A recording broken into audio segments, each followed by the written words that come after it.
This is the first one that might not go over so well, but we'll do it anyways. Good morning. I'm recording this very early. I've even got coffee and candles are lit. It's kind of a vibe. I'll go ahead and make my claim on this and then I'll defend it. I don't think gambling is a sin, but it's what comes from gambling and what's within gambling that is a sin. First of all, the word gambling is never even used in the Bible one time. The Bible alludes to gambling, but it never specifically mentions gambling, which makes it hard to pin down as a sin. The thing I can compare it to best is the consumption of alcohol. Having a beer is fine. Having a glass of wine is fine. The sin is drunkenness and becoming addicted to alcohol. It's a very similar story with gambling.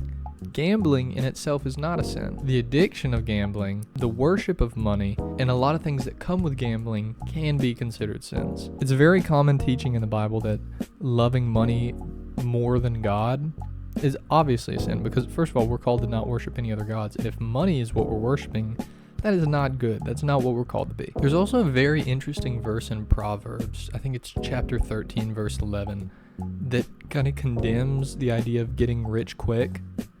And it says those who make money slowly and steadily over time will prosper. So the Bible alludes to gambling, but it never specifically says outright that it's a sin. And I think it's for good reason. Because look, if your church has a raffle for little Timmy who broke his legs trying to help his single mother who's working 3 part-time jobs, and this raffle is to get him the surgery he needs, and also whoever wins the raffle gets like a gun, I don't think God's going to condemn that. I don't think God's going to condemn little Timmy to get his surgery. But that's just it. It's not specifically gambling that's the issue.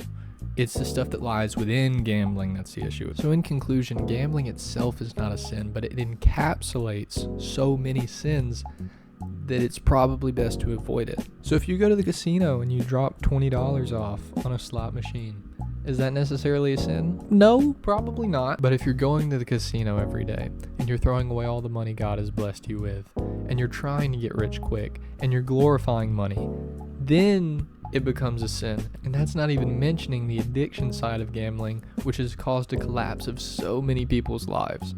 But going to Chuck E. Cheese's is not a sin. I heard somebody say that yesterday. Chuck E. Cheese's is not a sin. That's not gambling. It's not the same thing. You can't convince me otherwise. Chuck E. Cheese is fine. That's all I have to say. Bye.